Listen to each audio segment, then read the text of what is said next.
Tomorrow, obviously, will be off. I'm going back and forth with Tuesday, how to handle that. And it comes down to when we were going to play. When are we playing on the weekend? Can we slow the guys down a little bit before we start practicing and do more mental preparation and protect their bodies? But I'm not fully committed one way or the other, but we're definitely going to sit down and talk to the right people about it so we do the right things. The basketball you've seen the past 3 games, where does that compare to where you think this team could be in the playoffs? Well, I think they're trending the right way. If we can play that hard and consistently communicate the way we are, not just out on the court, but at halftime, the guys were great. The communication was good.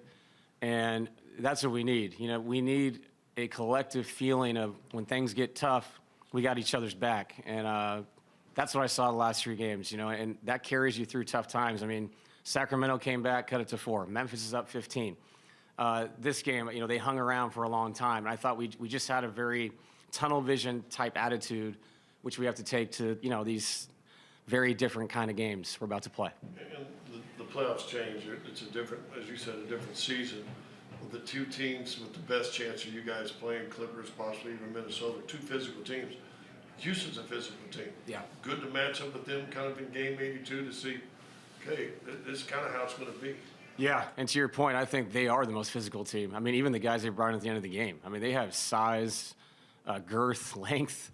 Whitmore's in there at the end of the game. Dante, these guys are, these are men. And that's what those series are going to be. That you're right. 2 great defensive teams in Minnesota and the Clippers. And it's really funny. People ask like, who do you want to play in the first round? Nobody. The West is loaded. You think people want to play Jokic? Murray, guys that won championships. Aaron, Michael, CB. The West is what it is. So whoever you're going to get, it's going to be a beast, and we know that. And we got to have the right competitive mindset. And like you said, the physicality is going to geek up, and we have to match it. You had kind of predicted in the pregame that you thought Michael Porter Jr. would play well tonight. He got a couple of threes in that second half that kind of got him going, and then he played like a man possessed. Yeah, he did. And, the reason why I thought Michael would play better because Michael's a really good player. And, at some point, if he's not making shots, he's going to find a way. And I thought he ran the court great. In the third quarter, he found a bunch of layups. And you guys, anybody that's played sports knows how it is, especially basketball. If you see it go in, even a layup, a free throw, all of a sudden your 3-point, feeling and flow, it just comes back. And then Michael had time to get himself right, too. We've got a lot of beat-up people in there. So these guys need days, not just for their bodies, but their mental capacity as we go into the playoffs. We talked about Nikola, all the thing he did, the only center to ever average triple-double throughout the year. Plays in this game 82, he's in there deadlifting right now. He's already working. Yeah. Have you seen a guy, or is that just what's special about special players, is they know no limit of how hard they want to work? I'll say this. I've been around special players. I've never seen any player like him. With the work he puts in away from it, people don't see him when he works out player development on his own.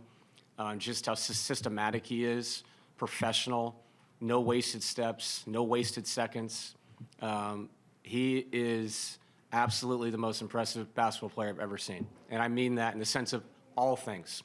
And because I get the chance to see him on off days, and like you said, what he's doing right now with his body, he's such a great example for young basketball players coming up, not just how he plays the game, but just his intensity to stay at that level. And I think we all know in life, no matter what you're good at, it's hard to stay there for anybody, like whatever your traits are. And he happens to have a skill set that's, unworldly. And he's kept it there for all these years. So don't get tired of it because it's going to go away someday. And it's pretty impressive, man, to watch. One more? I've got one more. Just on Russell Westbrook. You kind of wanted him at the start of the season to be the spark plug that came off the bench, played solidly, played efficiently. Last couple of games, he's really demonstrated he can do that. Yeah, he's been really good, and he's been really clean with the ball. Our whole team has. That's one thing I think has been an outlier. Leading up to the last 3 games, I thought really sloppy with the ball. And that's not just Russ, it's our whole team. But if we stay clean and get shots to the rim, it helps our defensive balance. It helps us do things more effectively on that end.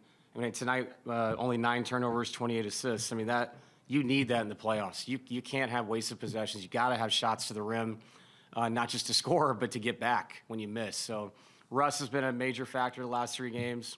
And last thing, winning 50 games with this season and what's gone on and the injuries and the ups and downs and all the change as of late, extremely proud of the guys. Winning 50 games in the NBA is really hard. We've been doing it like it's easy, but it's not. And to get there again is a huge deal for me and for the whole organization, that we've been doing this for 8 years, and we did it again. Yep. Thanks, guys.